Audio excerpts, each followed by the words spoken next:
I just love growing. Like I said, I think growing is a very important thing. And when I was very young, I started working when I was 17 years old.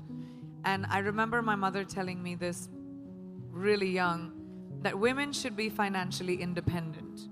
It doesn't matter who your father is, doesn't matter who your husband is going to be, it doesn't matter who your brother is, it doesn't matter who the man in your life is.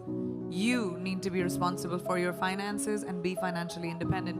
And that kind of really stuck with me. And as my career expanded, it was really important for me to invest in little things. So once I discovered tech, I have always been a fan of technology. I wanted to be an aeronautical engineer at one point. I wanted to build rockets. I wanted to, go to space. Ladies, no one is going to give that to you.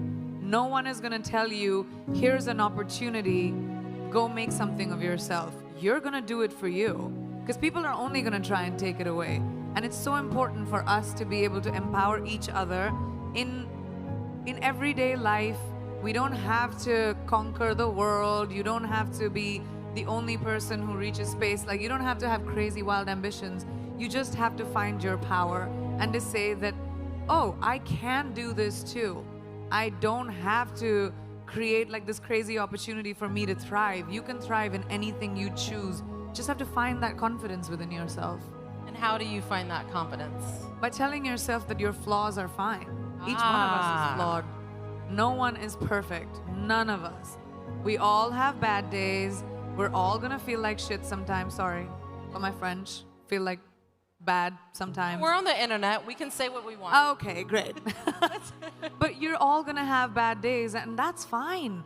We have this crazy standard, especially with the internet, where everything has to be perfect all the time, and we have to look perfect, we have to behave perfect, we have to say the right things. Everyone screws up, and that's all right. You laugh through it, don't take yourself too seriously, and make sure that you don't live for someone else's validation. It's your validation that you need. So every generation of women somehow has to fight for the right of empowerment for the next generation of women. How many of you drive? Do you remember there was a time when women couldn't? Today, we don't even think about it because those women fought for us. So how many of us vote as females? Put your hands up. There was a time we couldn't. Now we don't even think about it.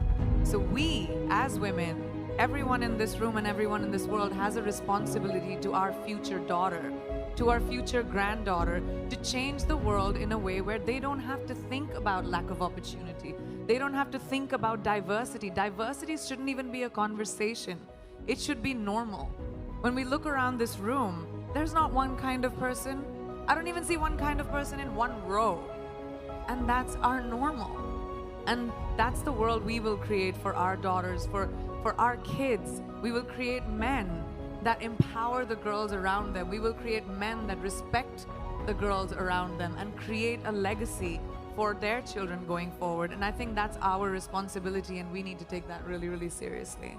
It's fine to like someone appreciating you. It's fine to have, a guy or a girl or whoever's in your life telling you that you're beautiful. I love it when I'm told I'm beautiful or I'm feeling myself. It's great to hear that. Should we tell you? Okay, let's tell her. And I'm saying it's fine. Don't let anyone tell you that that's not okay.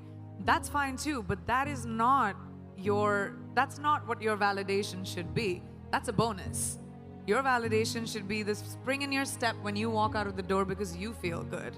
And even if you don't, that's fine too. I think travel and meeting different people of different ethnicities and different parts of the world is so important to expand our minds. Even if you just are interested in different countries, or what kind of music people like to listen to, or what are the stories, or just being curious about different cultures instead of being scared of them.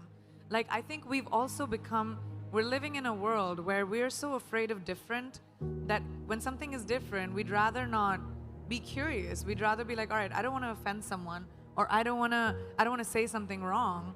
Instead of being curious and saying, well, what is your name? And where do you come from? And what do you like? I would love to see beauty that's what inclusivity to me is. not just seeing different races on a billboard, but actually Yes. getting to know different Yes. people, actually understanding what different people might be like. We've forgotten that eventually we're all human. It's this one little planet that we have, which in this big universe is really tiny. So we should stop giving ourselves so much importance and saying, oh, well, you're better than me or I'm better than you. We all are basically humanity. And let's like go back to that and bring compassion and kindness into beauty and not be so hard on ourselves or other people.